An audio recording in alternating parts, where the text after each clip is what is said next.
जो चीज़ें हमारे जीवन के लिए जरूरी हैं उनके बारे में श्री कृष्ण ने गीता में क्या कहा है, आज हम इस वीडियो के माध्यम से वो जानेंगे।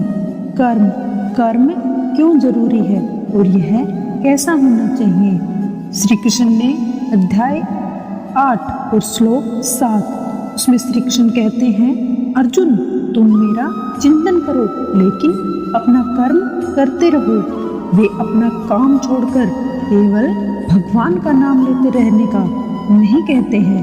भगवान कहीं भी किसी भी अव्यवहारिक बात की सलाह नहीं देते हैं। गीता में लिखा है, बिना कर्म के जीवन बना नहीं रह सकता। कर्म से मनुष्य को जो सिद्धि प्राप्त हो सकती है वह तो संन्यास से भी नहीं मिल सकती।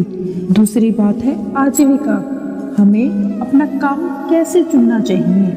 इसमें अध्याय 3 और श्लोक 33 में श्री कृष्ण कहते हैं, व्यक्ति को अपने स्वभाव के अनुसार काम आजीविका चुननी चाहिए।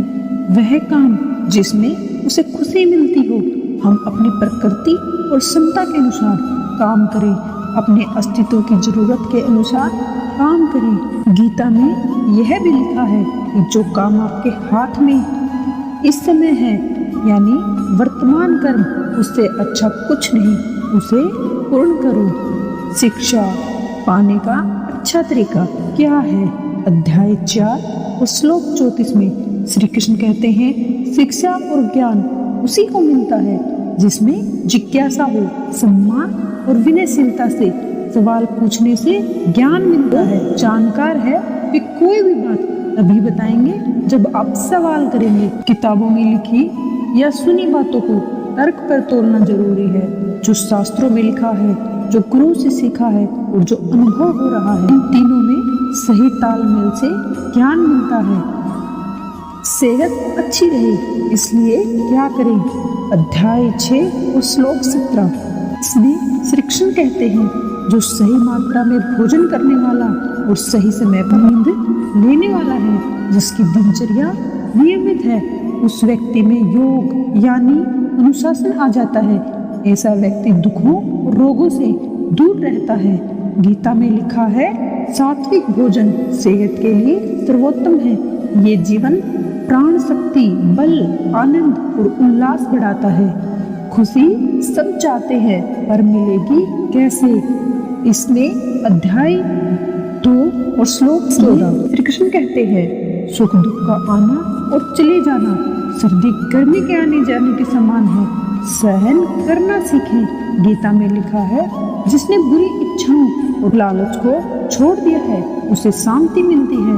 कोई भी इच्छाओं से मुक्त नहीं हो सकता पर इच्छा की गुणवत्ता बदलनी होती है। गीता के अनुसार मेरा कर्तव्य क्या है। गीता में भगवान कृष्ण ने कर्तव्य कर्म को ही श्रेष्ठतम कर्म कहा है। मनुष्य अपने कर्तव्य कर्म से मुक्त तो मोड़ सकता है परंतु कर्मों के फल से नहीं बच सकता। हमने जो कर्म किए हैं हमें उनके फल को भोगना ही पड़ता है। गीता के अनुसार अपने मन को नियंत्रण कैसे करें। भगवान कृष्ण भगवत गीता में कहते हैं कि मन को निरंतर अभ्यास और वैराग्य से नियंत्रण किया जा सकता है। उनका कहना है कि मन जहाँ भी और जब भी भटकता है उसकी चंचल और अस्थिर प्रवृत्ति के कारण हमें उसे आत्मा के नियंत्रण में वापस लाना चाहिए। गीता के अनुसार मनुष्य के दुख का कारण क्या है। यदि भगवत गीता को देखें तो हम पाते हैं कि संसार के दुखों का प्रमुख कारण आत्मा के स्वरूप के विषय में हमारा अज्ञान है।